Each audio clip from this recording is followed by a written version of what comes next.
So, hello everyone. Let's talk about stock market update. What happened with the stock market on the trading day 3rd April 2025. So, as such मैंने बोला था कि Nifty 50 level important level is that 23,100 के ऊपर close होती है market then more chances are that buyers का फिर से इंटरेस्ट जनरेट होने लगेगा और वैसा ही हुआ आज मार्केट 23,332 पर क्लोजिंग दिया it was up by 166 points in terms of percentage 0.72 percent positively closed end but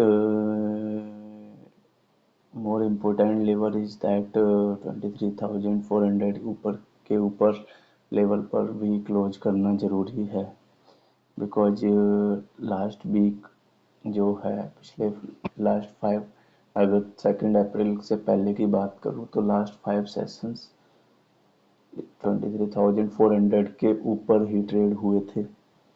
ठीक है, सो ये मोर इम्पोर्टेंट है। यहाँ पर बायर्स टेस्ट करेंगे इस लेवल को। ठीक है, more investors will test this level and एक रेजिस्टेंस क्रिएट हुआ था लास्ट वीक जो कि था हमारा लगभग 23,813 के पास का। वैसे हाई लगाया था उस दिन, इन्होंने हाई लगाया था। Let's see the level, what was the level, high was on 25th March, high was 23,869। So ये 23,869 for example let's say we talk about 23,815 के करीब का ये रेजिस्टेंस है। इसके ऊपर भी जैसे जैसे मार्केट क्लोज होगी, बिकॉज प्रीवियस हाई भी जो था पीक बना था 5 फरवरी को जो प्रीवियस हाई बना था इस दिस ईयर, वो that level was high level was 23,807। सो उसके ऊपर थोड़ा सा तो गया था ये 25 मार्च को, बट क्लोजिंग नहीं दे पाया था। So let's see what will happen in this week. In this week, 2 trading sessions are left only, and so in 2 sessions में तो मुझे लग रहा है मार्केट को अगर ऊपर जाना है तो यही 23,100 के ऊपर ही घूमती रहेगी या 400 के आसपास। बट ये लेवल तो एकदम टूटता हुआ नहीं लग रहा है मुझे, ब्रेक होता हुआ नहीं लग रहा है 23,813। सो ये क्रूशियल लेवल है, बट मैं नहीं चाहूँगा कि एकदम ये 2 दिन के अंदर इस लेवल पे भी मार्केट पहुँच जाए, बिकॉज जितनी तेज़ी से अगर मार्केट चलती है ना तो बहुत चांस ऐसे ही रहते हैं कि वो मार्केट टिक नहीं पाती उस लेवल पे। इसलिए धीमे धीमे टाइम बिताए और मोर बायर्स एक्टिव हों इस लेवल में। जैसा कि मैं आपको चार्ट पर दिखाता हूँ, कहाँ गया जीरोता, ये रहा। मैं आपको चार्ट पर दिखाता हूँ कि जो निफ्टी का लेवल क्या चल रहा है।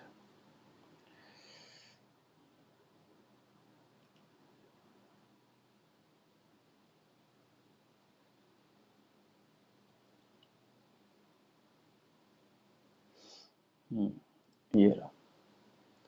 सो इस चार्ट में हमें क्लियरली शो हो रहा है कि ये जो लेवल है 23,100 के ऊपर ही क्लोज किया है आज। एंड इसमें क्लियरली दिख रहा है जो पिछला पीक था जो कि मैंने बताया था कि 5th Feb और 25th March, ये पीक अगर टूटता है, ब्रेक होता है, इसके ऊपर क्लोज करती है मार्केट, टाइम बिताती है, तो buyers, more buyers will active, and trend will also reverse, and we can see stable market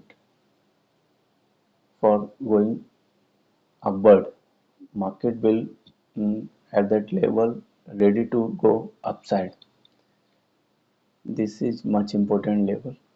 So इतना ही है वैसे मार्केट में निफ्टी के बारे में तो बताना, बाकी का let's talk about some Nifty. Next 50 भी 1.14% अप हुआ है।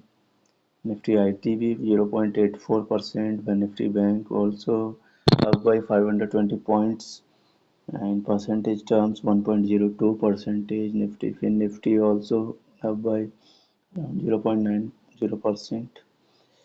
So these are some Nifty 50 also. So Nifty 500 also up by 0.92%. And small cap, mid cap, every sector has performed today. I think कोई भी सेक्टर ऐसा नहीं है। सीपीएसई थोड़ा सा डाउन क्लोज हुआ है, बट वो भी एट पार पर ही हुआ है प्रीवियस लेवल पर। ओनली 23 पॉइंट्स नेगेटिव में क्लोज हुआ है। एंड अल्फा निफ्टी, अल्फा भी, निफ्टी मेटल, अदर्स मफांग जो दिख रहा है, मफांग है मेरे एसेट का ईटीएफ है, यूएस के इंडेक्स का है, फैंग करके है। तो उसमें मेजर कंपनीज आ जाती हैं, Facebook, amazon, netflix, google and some other companies are also in this benchmark index. So इसमें ETF as a ETF you can think about to invest in this। Previous month में ये बहुत अच्छा perform किया था, last 2 months में, जब से डोनाल्ड ट्रंप, 2 मंथ्स नहीं बोलूँगा मैं, जब से डोनाल्ड ट्रंप की गवर्नमेंट अनाउंस हुई गया, उसे इलेक्शन के बाद से ये बहुत अच्छा परफॉर्म किया है। मैं थोड़ा सा चार्ट शो कर देता हूँ आपको। थोड़ा बहुत पैसा ईटीएफ में इन्वेस्टेड होना चाहिए एट लो लेवल। जब ईटीएफ गिरता है, इट मीन ईटीएफ जब ही गिरेगा उसका इंडेक्स, जो बेंचमार्क इंडेक्स है, वो फॉल होगा। तो इसके लेवल है ये। तो इसमें हम देखें तो ये भी आज की डेट में 116 के करीब है, लेकिन आप देख रहे होंगे यहाँ पे इसका लेवल ये 95 से चलना स्टार्ट हुआ था नवंबर में। आई थिंक 5 दिसंबर को या 5 नवंबर को इलेक्शन थे यूएस के। सो उसके बाद देखो 95 से कितना हाई गया था, ये लगभग 145 के लेवल पे गया था। लगभग 50-52% के करीब का रिटर्न दिया था इसने, सॉरी ज़्यादा ही दिया, 155-54 के करीब का हाई गया लगा है इसका। तो 60-65% रिटर्न देना, वो भी कितने मंथ में, 4 महीने में लगभग, समवेयर अराउंड 4 मंथ्स में इतना अच्छा रिटर्न एक ईटीएफ, इंडेक्स ईटीएफ से I think nobody expect, because everybody think that ETF में इतना रिटर्न नहीं होता है। That's why some peoples do not prefer investing in exchange traded funds called as ETF। So but ऐसा होता है, ऐसी बात नहीं है। People thinks that mutual funds are having more potential to generate more return, much better return than ETFs। But दोनों same है मेरे हिसाब से, बट हाँ थोड़ा सा डिफरेंस होता है। I know that, I accept it that, because ETF एक पैसिव फंड होता है एक तरीके से, and mutual fund is work likely as active fund, because fund manager manages that fund, fund manager manage करता है उस फंड को, because he make a portfolio of somewhere around 80 to 100 companies stocks portfolio। वो actively अपने हिसाब से, कभी company perform नहीं करती है तो स्टॉक को ऐड ऐड सब्ट्रैक्ट करता रहता है, प्लस माइनस करता रहता है उसकी होल्डिंग्स में, या होल्डिंग परसेंटेज चेंज करता रहता है एलोकेशन में, एसेट एलोकेशन में। So sometimes it happens, yes, mostly time होता है कि यहाँ 2-3% एज कंपेरेटिवली ईटीएफ रिटर्न आता है। If I talk about let's say Axis Blue Chip Fund or ICICI Prudential Blue Chip Fund. That is this index, this fund's benchmark is Nifty 100. And if I talk about Nifty 100 ETF की बात करूं मैं, तो उन दोनों के return में difference होगा डेफिनेटली। जो म्यूचुअल फंड होगा वो +2% मोर का अल्फा जनरेट करेगा, 2-3% का करेगा। बट ईटीएफ में एक चीज़ अच्छी है कि म्यूचुअल फंड में कभी मार्केट एकदम गिरती है, मॉर्निंग में 2-3% का फॉल आ जाता है, तो उस टाइम अगर हम म्यूचुअल फंड में लगाते हैं तो वो मार्केट क्लोजिंग की एनएवी पिक करता है। और sometime it happens that market बाद में रिकवर कर जाए तो उसका जो मार्केट फॉल का बेनिफिट नहीं ले पाता है इन्वेस्टर, ले पाता है। बट ईटीएफ में उसी टाइम जो एनएवी ट्रेड हुई है उसकी वैल्यू, स्पॉट प्राइस जो ट्रेड हुई है वो उस रेट पर उसका इन्वेस्टमेंट हो जाता है, चाहे बेशक उसके बाद 3:30 बजे मार्केट रिकवर कर जाए। रिकवर करती है तो दैट इज फाइन, उसका तो पैसा उल्टा प्लस हुआ है। फॉर एग्जांपल उसने 130 में बाई किया तो और मार्केट क्लोजिंग तक वो 135 के करीब पे क्लोज हुआ है, तो वो ₹2 का लगभग 1.5-2% का उसका प्रॉफिट है। बट म्यूचुअल फंड में ऐसा नहीं होगा। So these are some pros and cons of mutual fund as comparatively to ETFs. So, but both instruments are good for investing.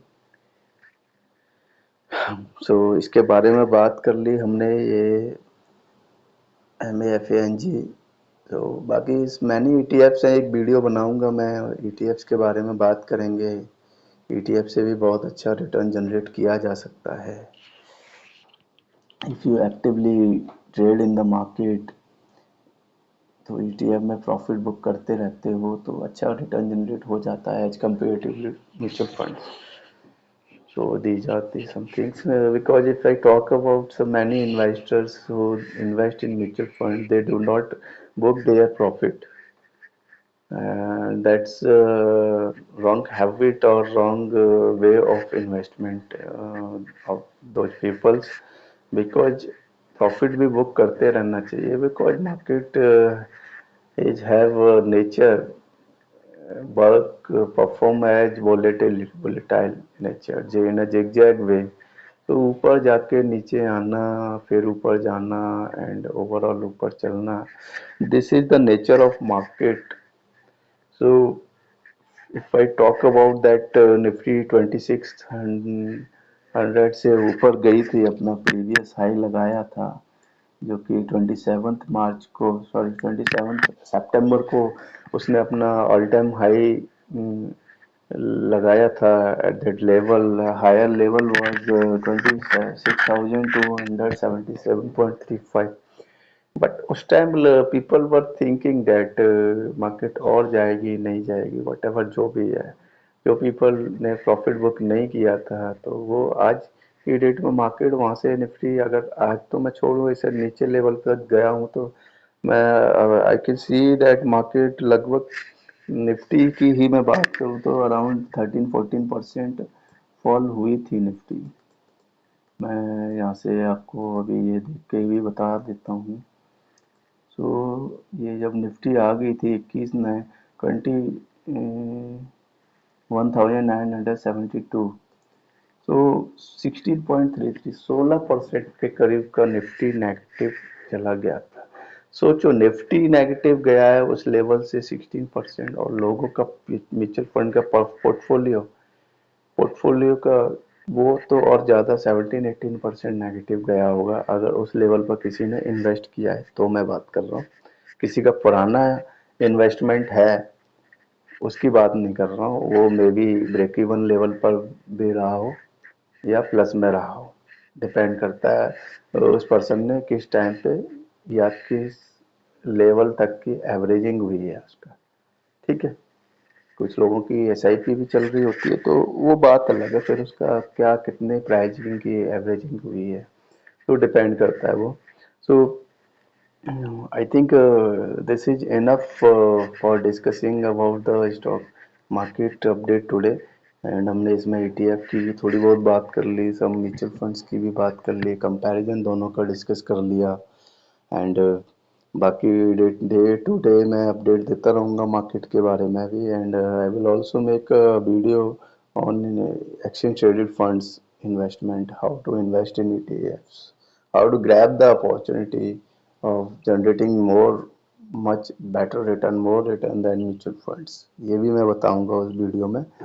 so and if you like my video video मेरा अच्छा लगा हो आपको तो then please like this video and share this video to your friends and family persons, and subscribe my channel for getting more update, more knowledge regarding about stock market and investment, financial investment. But this is that's enough, I think, from my side. Thank you so much. Bye bye.